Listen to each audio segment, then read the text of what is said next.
ഈ മനു തോമസ് എന്ന് പറയുന്ന ആള് ഒരു സഖാവ് നടത്തിയ ഒരു ഒരു അദ്ദേഹത്തിൻ്റെ പ്രസ്താവനകൾ ഉണ്ടല്ലോ, കണ്ടല്ലോ, പരസ്യ പ്രസ്താവനയല്ലേ അത് നടത്തിയ എല്ലാവരും കണ്ടതാണ്.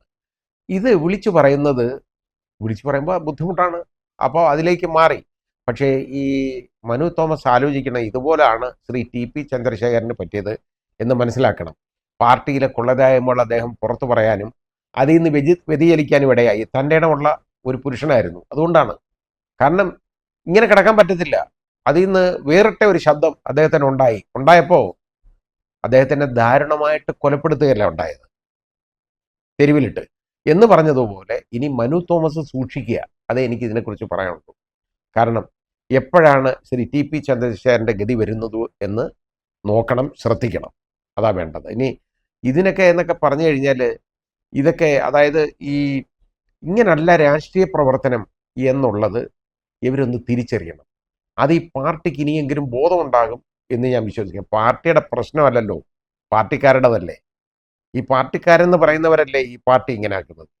ഇതങ്ങനെ കുറേ ആളുകളുടെ കയ്യിലായിട്ട് ഇത് മാറിപ്പോകരുത് കേട്ടോ. ഇതൊരു മുതലാളിത്ത വ്യവസ്ഥയിലേക്ക് ഇത് നീങ്ങിക്കൊണ്ടിരിക്കുമ്പോൾ വളരെ വലിയ അപകടത്തിലേക്ക് പോവുകയാണ്. കാരണം കമ്മ്യൂണിസം എന്താണ് എന്നുള്ളത് ഇവർ മറന്നുപോകും. TP ചന്ദ്രശേഖരൻ വധക്കേസിലെ പ്രതികളെന്ന് പറയുന്നത് അവർക്ക് ഹൈക്കോടതി കൊടുത്ത ശിക്ഷ എന്ന് പറയുന്നത് അവസാനം 20 വർഷത്തേക്ക് ഒരളവും പാടില്ല എന്നുള്ളതാണ് കൊടുത്തത്. റെമിഷനൊക്കെ അത് മാറ്റിവെച്ചു. അതൊന്നും പാടില്ല, കാരണം അത്രത്തോളം ഗുരുതരമായ ഒരു കാര്യമാണ് നടന്നത് എന്നുള്ളത് കൊണ്ടാണ്, ആ ഗൗരവത്തോടു കൂടിയാണ്.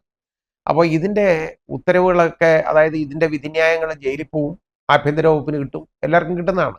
ഇതൊന്നും അറിയാൻ പാടില്ലായിരുന്നു എന്ന് പറയുന്നത് ഒരു കാര്യമില്ല. ഇതിற்கு ഇവരുടെ ശിക്ഷയ്ക്ക് റെമിഷൻ കൊടുക്കാനായിട്ട്, ഇളവ് കൊടുക്കാനായിട്ട് 4 പേരുടെ അതിന് റെക്കമെൻഡേഷൻ പോവുക എന്ന് പറയുന്നത് ഒരു ചെറിയ കാര്യമല്ല. ഇത് ആരും അറിയാൻ വയ്യാതെ അല്ല ഈ പോകുന്നത്. ഇവിടെ ഒരു DYSPയുടെ സ്ഥലം മാറ്റം വേണമെങ്കിൽ അതായത് നമ്മുടെ ലോക്കൽ കമ്മിറ്റിയിലും ജില്ലാ കമ്മിറ്റിയിലും അതേപോലെ തന്നെ ഏരിയ കമ്മിറ്റിയിലും ഒക്കെ പോകണം എന്ന് പറയുന്ന മുഖ്യമന്ത്രി, ആഭ്യന്തരമന്ത്രി അറിയണമല്ലോ. കാരണം ഈ ഉദ്യോഗസ്ഥനുണ്ടല്ലോ, ഈ എസ്റ്റാബ്ലിഷ്മെന്റിൽ ഇരിക്കുന്ന അദ്ദേഹം പോയിട്ട് ലോക്കൽ കമ്മിറ്റി ഇയാളെ ഒന്ന് മാറ്റിക്കോട്ടെ, ഇന്നോടത്തോട്ട് മാറ്റണോ അതോ എവിടെ മാറ്റണം, അവർ പറയും അതെ ഇന്നടത്തോട്ട് മാറ്റിയാൽ മതി, അത് ചെയ്യാൻ ഒക്കുള്ളൂ. ആ രീതിയിലേക്ക് അതപ്പതിച്ചേക്കുന്ന സിസ്റ്റമാണ്. അങ്ങനെ ഉള്ളപ്പോഴാണ് ജയിൽ സൂപ്രണ്ട് തന്നെത്താൻ സ്വമേധയാ ഇതെടുത്ത് ഇങ്ങനെ ചെയ്തെന്ന് ആർക്കെങ്കിലും പറയാൻ പറ്റുമോ? ഇപ്പം അവരെ ഉദ്യോഗസ്ഥരെ ബലിയാടാക്കിയിട്ട് ഇപ്പം ഇതിൽ നിന്ന് തലയൂരി. ഇതിൻ്റെ കാരണം എന്താണെന്നറിയാം, ഇവരെ ഒന്ന് പ്രീതിപ്പെടുത്താതെ നിവർത്തിയില്ല ഇവർക്ക്. കാരണം ഇതിലെ പ്രതികളെ, അവരെ ജയിലിൽ കിടക്കുന്ന അവരെ ഒന്ന് പ്രീതിപ്പെടുത്തണം, അതിനെന്തെങ്കിലും ചെയ്യണം. നിങ്ങൾക്ക് വേണ്ടി നിങ്ങളുടെ പിന്നിൽ ഞങ്ങളുണ്ട് എന്ന് കാണിക്കണം. അല്ലാതെ ഈ പണി നടക്കത്തില്ല, അത് വേറെ കാര്യം. പക്ഷേ അങ്ങനെ കാണിക്കണം.